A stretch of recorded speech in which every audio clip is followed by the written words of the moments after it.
what I'm going to talk about today is based on 4 psychological theories that we understand from experimental research that academics have done in laboratories. And there is still some academic debate about all of this, but I would argue that we now have enough information out there to actually help us understand what we should and shouldn't be doing. So the first psychological effect is called the familiarity backfire effect, which is by repeating falsehoods in order to correct them, debunks can make falsehoods more familiar and thus more likely to be accepted as true. Now, this does not mean that you must never talk about the rumor. And there is recent research that says it's okay if you juxtapose it with the truth right next to it. The problem is when you've only got the size of a tweet or you've only got the size of the headline, you actually don't have a lot of space for that nuance. Be really wary about repeating the falsehoods because remember, not everybody is on social media all day long, so they might not have seen it. And that actually, if you're a CNN or a BBC or you've got a big following, by debunking it, you could actually make it more available to people who otherwise hadn't heard it. And one thing I want to stress right now is that human beings are lovely, but we've got terrible brains. And our brains right now are overwhelmed with information. And also many of us are very frightened. And in that context, our brains are even less likely to work effectively and we are less likely to be critical. So we just need to be even more careful about where we put rumors and how we discuss them. So taking this as one of the most important effects I want you to think about, best practice is avoid repeating a falsehood unnecessarily while correcting it. Where possible, warn readers before repeating falsehoods.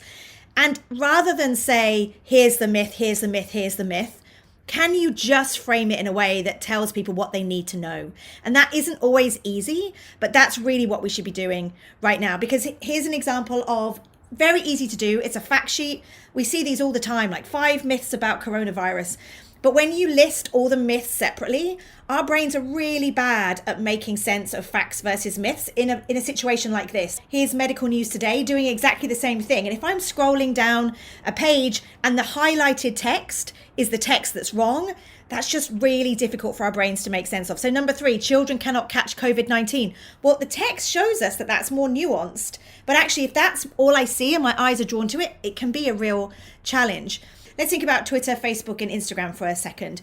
When people are scrolling and it comes to them, they might not even know that it's an issue that they need to be worried about yet. But all of a sudden they see it and they're more likely to be concerned, and you haven't necessarily got the space to do the full debunking. And it's not quite the same, but here's an example of a tweet which says coronavirus, oil collapse erased 5 trillion from US stocks. I'm immediately terrified, and there isn't really space there to give me more information. So just a reminder that what we put out in places where people are scrolling and stumbling, we need to be even more aware of.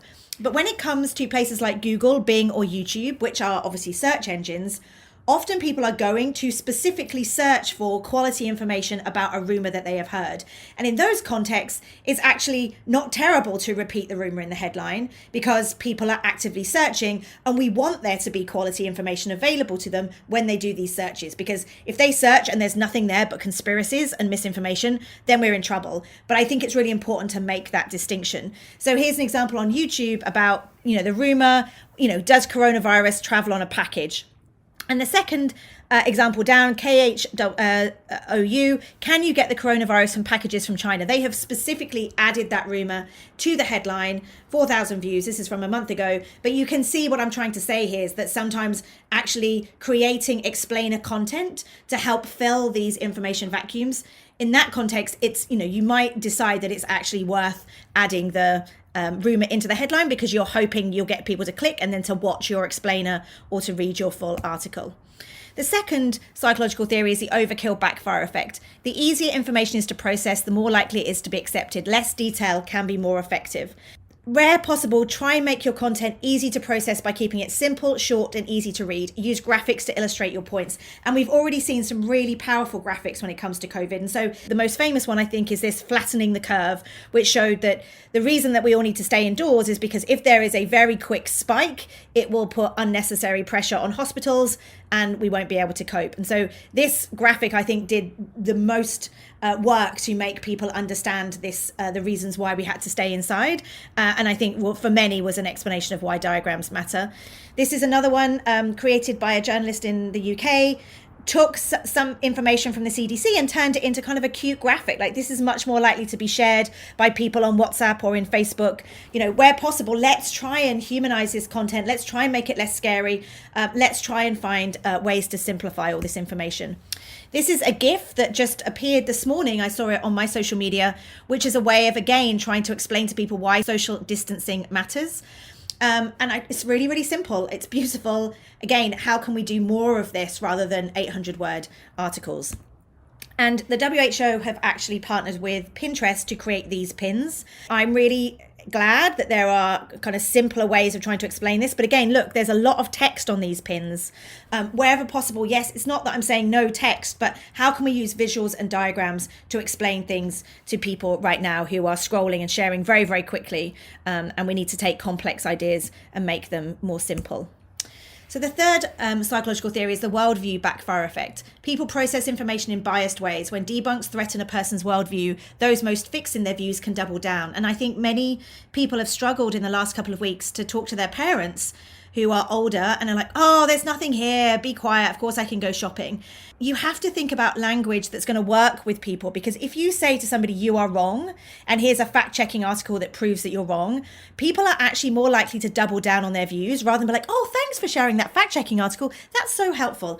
And that's because of this psychological theory. So we should be using language which is like, wow, yeah, you know, I actually have seen some of these posts as well, mum and dad, but you know, actually, I'm looking at a lot of this and I'm actually really worried, because I'm worried about our community. I'm worried about why, you know, we are going to suffer if we don't do this. And so it's language like we and us and community. And so here's another thing to remember is, wherever possible, try and avoid ridicule or derogatory comments.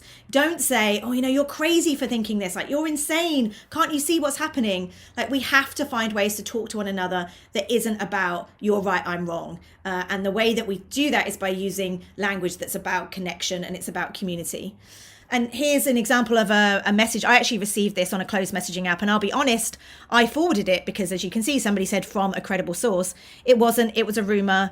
But in this example, we can say, you know, I can say to people now, look, all of us have got these messages. You know, I made a mistake. I shared this too. But, you know, if we do this and we all get panicked and we all share false information, we're actually going to be in trouble when we do get into a situation when there is a lockdown, or if there is a case where we can only go to the grocery store at 6 p.m. I mean, whatever happens, we have to say to people, all of us are part of this. It's not journalists are right, people at home are wrong. All of us right now are, you know, social distancing, we're isolated, and that kind of language is much more effective.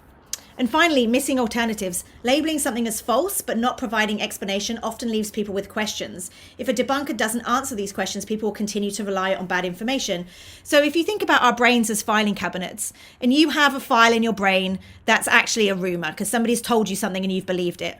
If somebody else comes along and says, you know, you're wrong, that's false, you know, that's not true, then you take that file out of your filing cabinet brain. But if you don't fill that hole in your filing cabinet, then the filing cabinet, just like a concertina, goes back and needs to fill that hole. So it'll fill that hole with the old information. So you need to provide an explanation for why those false rumors might be spreading.